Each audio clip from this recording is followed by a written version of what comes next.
Voici la revue de presse. Bonjour Marion Lagardère. Bonjour Patrick, bonjour Julie, bonjour à tous. Dans la presse ce matin, le discours d'Emmanuel Macron sur l'Europe attendu aujourd'hui à Strasbourg. Et Macron marche seul, c'est le titre du quotidien L'Opinion avec ce dessin de l'illustrateur CAC où l'on peut voir le président caricaturé en liberté guidant le peuple totalement seul sur sa barricade, les autres dirigeants européens se tenant bien loin en arrière-plan. Un constat s'impose, écrit le journal, 1 an après son élection, le président français est isolé en Europe, il ne dispose pas des alliés nécessaires comme il l'escomptait. Le projet européen de Macron est mis à rude épreuve, titre également Le Figaro qui liste les points noirs, élections chaotiques en Allemagne et en Italie, percée eurosceptique en Hongrie et en Autriche. Il lui faudra donc convaincre les parlementaires européens à Strasbourg, mais aussi les Français. Et c'est l'autre rendez-vous du jour auquel s'intéresse l'Est républicain, la visite présidentielle prévue en terre vosgienne, ou plutôt, comme dit le journal, en terre inconnue. Car voilà, loin des sphères parisiennes, le chef de l'État doit apporter des réponses à la France des oubliés. Et quoi de mieux que les Vosges, écrit le journal, ce territoire qui réunit à lui seul toutes les problématiques actuelles, désertification médicale, chômage, suppression d'écoles, disparition de lignes ferroviaires, fin des emplois aidés, 80 km/h, hausse de la CSG. L'Est républicain qui donne la parole à ceux qui attendent le président de pied ferme. Claude, éleveur de brebis, veut lui parler du loup. Pour Amandine, aide-soignante, ce sera les EHPAD, et pour le maire de Madone, la taxe d'habitation. Voilà, comme le résume très bien la une, les Vosges attendent Macron.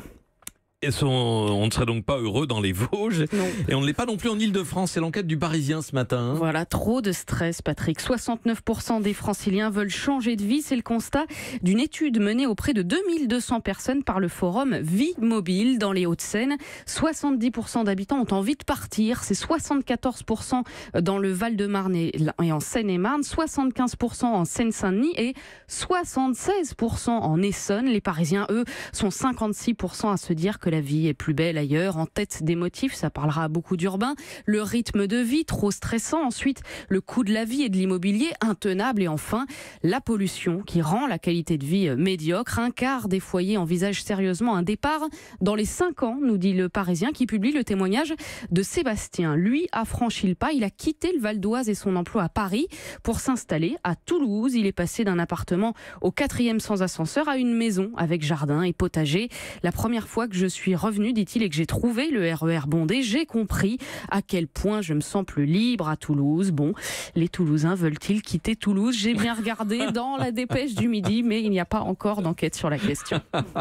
Autre titre ce matin, l'examen de la loi Asile et Immigration. En une, notamment de la Nouvelle République sous l'angle politique, une loi en marche forcée. Libération qui titre aussi Liberté, égalité, hospitalité. Reportage avec ceux qui accueillent et logent les demandeurs d'asile. Le profil d'une autre France, écrit le journal. Et puis vous pouvez lire la série sur les candidats à l'exil du site Les Jours, notamment le dernier épisode, Les Noyés du désert, parce qu'on voit de temps en temps ces images des morts en Méditerranée, mais jamais l'étape qui précède, le Sahara et son cimetière de corps anonymes. Reportage au Niger de Taina Ternoven à retrouver donc sur lesjours.fr. Une actualité qui contraste avec ce à quoi aspire, semble-t-il, l'urbain européen moyen. Je veux parler de voyage et d'aventure. C'est un trait de l'époque. On trouve de plus en plus dans vos journaux de portraits de téméraires qui partent en expédition au bout du monde. Désormais, un magazine y est tout entier consacré. C'est Géo Aventure, dont le premier numéro vient de paraître pour les aventuriers modernes et ultra engagés qui veulent se frotter au monde et marquer leurs traces. Sa devise, dépasser ses limites pour vivre l'inconnu. Alors, c'est du Géo. Les photos sont superbes, les récits époustouflants. On a par exemple Elliot, 25 ans, qui étudiait la philo à Paris et qui a tout quitté pour franchir l'Himalaya à pied. Aliénor qui a traversé l'Australie à cheval du sud au nord, ou encore Martin, cadre dans une agence de pub qui a fait Amsterdam-Singapour en vélo. 1 an de voyage, 17 000 km, 7 crevaisons et surtout des dizaines de rencontres. Il souligne la chaleur des gens, leur hospitalité, en Iran notamment. Là-bas, dit-il, pas question de laisser un étranger dîner seul dehors. On m'a toujours invité.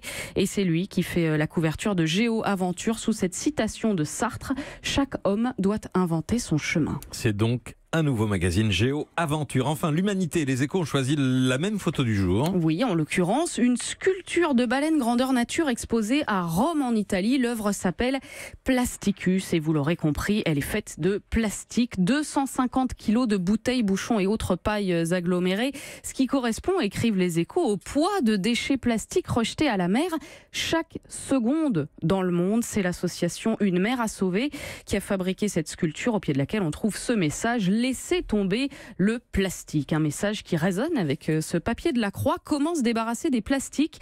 Question d'actualité puisque la feuille de route du gouvernement sur l'économie circulaire sera publiée dans les jours qui viennent, nous dit le journal. Objectif, faire en sorte que 100% des plastiques soient recyclés en 2025. Un défi immense car la France est en retard. D'abord sur le taux de recyclage, 20% seulement contre 26% pour la moyenne européenne. Et ensuite sur le taux de collecte dans certaines villes comme Paris ou Marseille, écrit la journaliste Marine Lamoureux.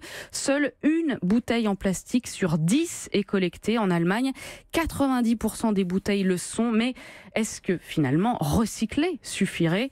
Pas sûr, note la Croix. D'abord parce que la matière recyclée est plus chère que le plastique neuf et donc pas assez incitatif pour les industriels. Et puis parce que l'enjeu clé, eh bien, c'est surtout celui de nos usages. Afficher un objectif de 100% de plastique recyclé pourrait déresponsabiliser la société alors que tout le monde doit s'interroger, explique Jean-Charles Caudron de l'ADEME. Les industriels doivent s'interroger en amont sur la pertinence d'utiliser le plastique et les consommateurs sur leurs achats, sur l'usage unique et sur la multiplication des emballages. Voilà, pour ceux qui cherchent à tout prix à changer de vie, certes, ça ne fait pas voyager bien loin, mais c'est une autre façon utile, celle-là, de se lancer un défi. Merci à vous, Marion Lagardère, pour la revue de presse. Europe 1.